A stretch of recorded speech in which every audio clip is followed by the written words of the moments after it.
पुष्पा 2 के लिए फैंस के बीच काफी क्रेज है और ये फैन थ्योरीज इसी बात का सबूत हैं।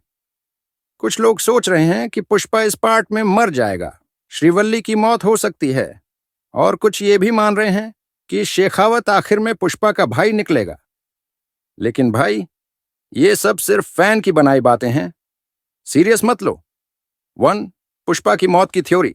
फैंस का मानना है कि इस बार पुष्पा अपने दुश्मनों के जाल में फंस सकता है और जान से हाथ धो बैठेगा। कहानी का ट्विस्ट, अगर पुष्पा मरता है तो हो सकता है वो मरने से पहले अपने साम्राज्य को इतना मजबूत बना दे कि उसका बेटा या परिवार उसे आगे चलाए।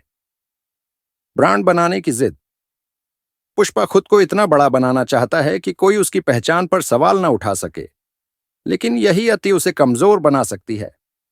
2. श्रीवल्ली की मौत की थ्योरी। दूसरी थ्योरी ये कहती है कि श्रीवल्ली की मौत हो सकती है। संभावना, पुष्पा के दुश्मन उसे तोड़ने के लिए उसकी बीवी को मार सकते हैं। पुष्पा का बदला। श्रीवल्ली की मौत उसे और गुस्सैल और निर्दयी बना देगी। वो बदला लेने के लिए किसी भी हद तक जाएगा। 3. पुष्पा और सिद्धप्पा का टकराव। सिद्धप्पा और पुष्पा का रिश्ता बिगड़ सकता है। संभावना, लाल चंदन के बिजनेस को नेशनल और इंटरनेशनल लेवल तक पहुंचाने के चक्कर में दोनों के बीच झगड़ा हो सकता है। क्लाइमैक्स, जब सिद्धप्पा पुष्पा का साथ छोड़ेगा तो उसके दुश्मन उस पर टूट पड़ेंगे। 4. शेखावत का राज्य। एक थ्योरी यह भी कहती है कि शेखावत, जो पहले पार्ट में विलेन था, वो पुष्पा का खोया हुआ भाई हो सकता है। ट्विस्ट, अगर ऐसा हुआ तो दोनों के बीच दुश्मनी और इमोशनल हो जाएगी। 5. पुष्पा का इंटरनेशनल बिजनेस। पुष्पा अब अपना माल जापान तक पहुंचा सकता है। धोखा, जापान के माफिया उसे धोखा देंगे और पुष्पा अपने हक के लिए लड़ाई करेगा।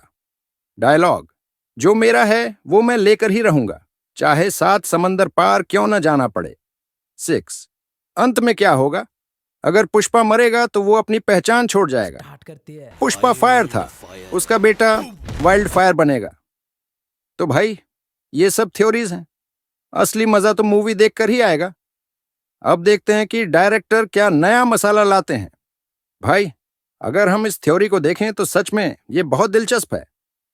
पुष्पा 2 साल ईआर की कहानी में कई संभावनाएं हैं और ये थ्योरी भी उनमें से एक बड़ी मजेदार थ्योरी है।